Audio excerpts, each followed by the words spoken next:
तो दोस्तों, अगर मैं आपको कहूं कि ये दो खम्मे सावन भादों के महीने में मिल जाती हैं, यह बात सुनकर हम भी आश्चर्यचकित हो जाते हैं।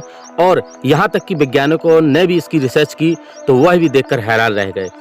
इन्हें राजा हरदौल से जोड़ा जाता है। ये वही हरदौल हैं। बताया जाता है कि बुंदेलखंड में जिसकी भी शादी होती है सबसे पहले न्योता यहीं पर दिया जाता है।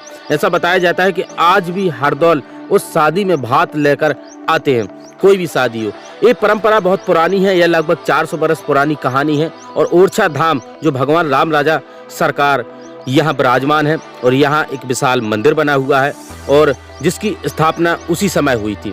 किस प्रकार से अयोध्या से राम जी यहाँ पर आए थे और मैं आपको दरअसल इनकी कहानी आपको बताऊंगा। और इससे पहले मैं आपको बता दूं कि ये इन खम्मों को एक को सावन और एक को भादों के नाम से जाना जाता है और यहीं पर शादी का कार्ड दिया जाता है।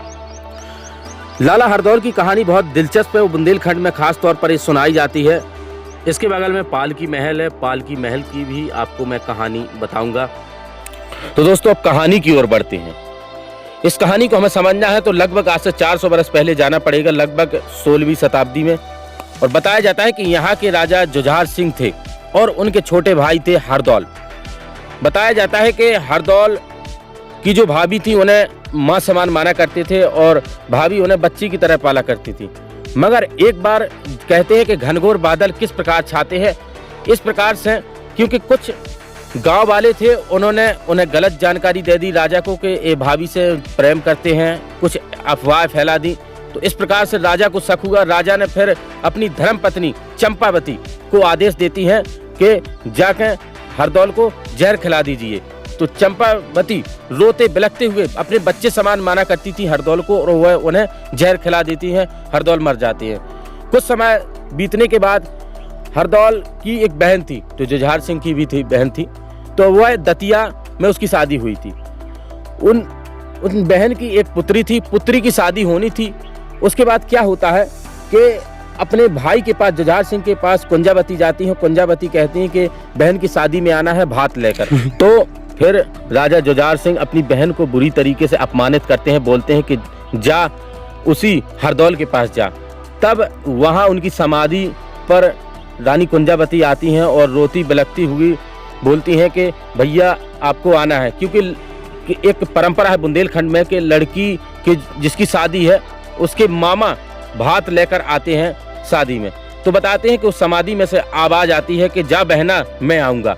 तो बताया जाता है कि जिस दिन जब शादी होती है उस समय लाला हरदौल स्वयं वहां पर अचानक से प्रकट हो जाते हैं। यह बात सुनकर सब लोग हैरान हो जाते हैं। यही बताया जाता है कि मर के भी अमर हैं और एक देवता के रूप में आज भी पूजे जाते हैं लाला हरदौल।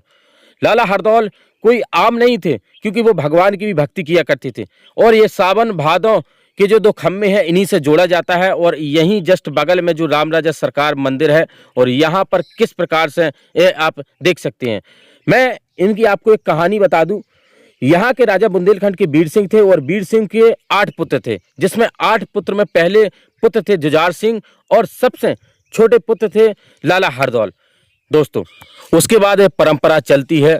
आज भी जो भी बुंदेलखंड में किसी की भी शादी हो, लड़का की या लड़की की, तो सबसे पहले प्रथम कार्ड यहीं पर जाएगा। ऐसा बताया जाता है कि लाला हरदौल आज भी यहाँ पर आते हैं और यहाँ कार्ड देने का कोई आम महत्व नहीं है। इस सच में एक रहस्य कम नहीं, इसलिए बुंदेलखंड के लोग बहुत मानते हैं। और यहाँ सावन के महीने में लाखों की संख्या में लोग आते हैं, यहाँ पर भीड़ होती है। यहाँ कुछ ऐसे चमत्कार होते रहते हैं।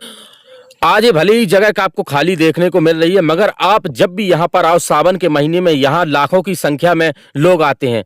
कांवड़िए आते हैं, पैदल लोग चलकर आते हैं भगवान के यहाँ आस्था लेकर और लाला हरदौल के यहाँ अपनी मनोकामना मांगते हैं कि हमें यह वरदान मिलना चाहिए। तो कुछ अलग अलग कहानियां हैं और यहाँ पर जो मंदिर बना हुआ है राम राजा सरकार का, इनकी कुछ अलग कहानी है।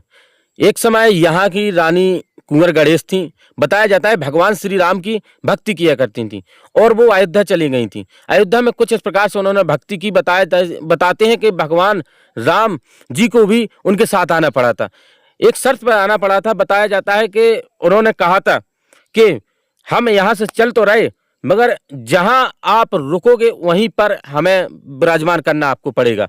तो इस प्रकार से बताते हैं रानी रात दिन चलती हैं। चलने के बाद यहाँ जो आप आज देख रहे हैं जो महल है, महल के जस्ट बगल में एक और विशाल महल राजा ने बनवाया था भगवान के लिए कि चलकर यहाँ पर आ रहे हैं और विराजमान हो। तो यहाँ पर भगवान को धोखे से रख दो, यहीं पे विराजमान हो जाए।